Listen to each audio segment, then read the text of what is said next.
Hello friends, my name is Divyansh और इस video में हम पढ़ेंगे रिडॉक्स रिएक्शन के बारे में। तो रिडॉक्स रिएक्शन क्या होती है? रिडॉक्स रिएक्शन वो रिएक्शन होती है जहाँ पे ऑक्सीडेशन और रिडक्शन दोनों साथ में टेक प्लेस हो रहे होते हैं। जैसे आप देख सकते हो एग्जांपल कि जब कॉपर ऑक्साइड को हाइड्रोजन के प्रेजेंस में हीट करा जाता है तो कॉपर मेटल बनता है प्लस स्टीम बनती है। तो यहाँ पे क्या हो रहा है, जो कॉपर ऑक्साइड है उसमें से ऑक्सीजन रिमूव हो रहा है। आप यहाँ देखोगे कॉपर में तो यहाँ पे ऑक्सीजन नहीं है, तो यहाँ पे क्या हो रहा है, कॉपर ऑक्साइड का रिडक्शन हो रहा है। जबकि हाइड्रोजन में ऑक्सीजन यहाँ पे नहीं है लेकिन प्रोडक्ट साइड में उसमें ऑक्सीजन ऐड हो रहा है, तो हाइड्रोजन का क्या हो रहा है, ऑक्सीडेशन हो रहा है। तो कॉपर ऑक्साइड का रिडक्शन हो रहा है जबकि हाइड्रोजन का ऑक्सीडेशन हो रहा है। तो आप देख सकते हो जैसे यहाँ पे कॉपर जो हो रहा है, कॉपर ऑक्साइड वो कॉपर में चेंज हो रहा है, तो ऑक्सीजन की और ही वहाँ से हट रही है। तो क्या हो रहा है, ये क्या हुआ, कॉपर ऑक्साइड का रिडक्शन हुआ। जबकि हाइड्रोजन किस में बन रहा है, H2O में बन रहा है, तो हाइड्रोजन का क्या हुआ, ऑक्सीडेशन हुआ। अब चार टर्म समझना बहुत ज़रूरी है जब हम रिडॉक्स रिएक्शन की बात करते हैं। एक तो किसका ऑक्सीडेशन हो रहा है, किसका रिडक्शन हो रहा है, कौन ऑक्सीडाइजिंग एजेंट है और कौन रिड्यूसिंग एजेंट है। तो हम लास्ट एग्जांपल समझते हैं। लास्ट एग्जांपल क्या था, तो लास्ट एग्जांपल क्या था, कॉपर ऑक्साइड जब हाइड्रोजन के साथ रिएक्ट करेगा तो कॉपर मेटल बनाएगा प्लस स्टीम बनाएगा।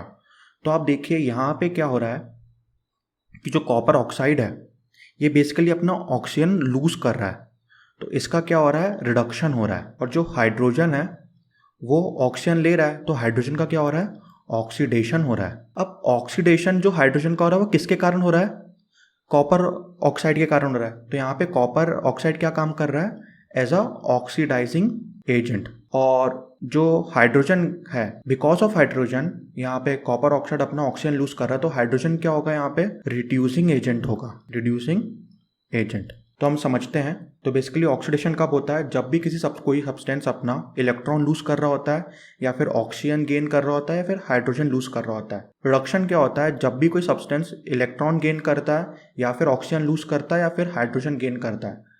अब जिसके कारण ऑक्सीडेशन प्रोसेस हो रही है तो वो ऑक्सीडाइजिंग एजेंट होता है। हमेशा ऑक्सीडाइजिंग एजेंट खुद रिड्यूस हो रहा होता है। यहाँ पे आप देख सकते हो कॉपर ऑक्साइड है तो ये ऑक्सीडाइजिंग एजेंट है लेकिन इसका खुद का रिडक्शन हो रहा है। रिड्यूसिंग एजेंट क्या होता है, रिड्यूसिंग एजेंट वो होता है जो भी सब्सटेंस जिसके कारण दूसरा सब्सटेंस अपना ऑक्सीजन खो देता है।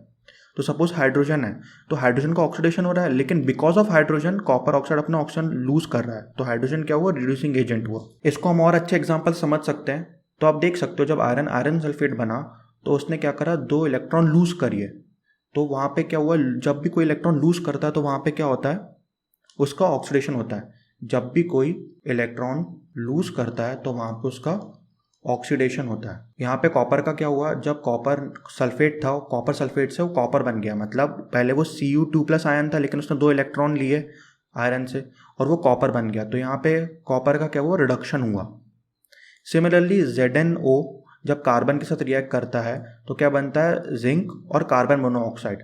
तो आप देख सकते हो यहाँ पे कार्बन जो है इसने जिंक का ऑक्सीजन लिया तो कार्बन क्या हुआ, ऑक्सीडाइज हुआ, और जो जिंक ऑक्साइड है इसका ऑक्सीजन चला गया तो ये क्या हुआ, रिड्यूस हुआ। तो जिंक ऑक्साइड क्या है, जिंक ऑक्साइड बेसिकली एक ऑक्सीडाइजिंग एजेंट है और कार्बन क्या है, यहाँ पे रिड्यूसिंग एजेंट है वो।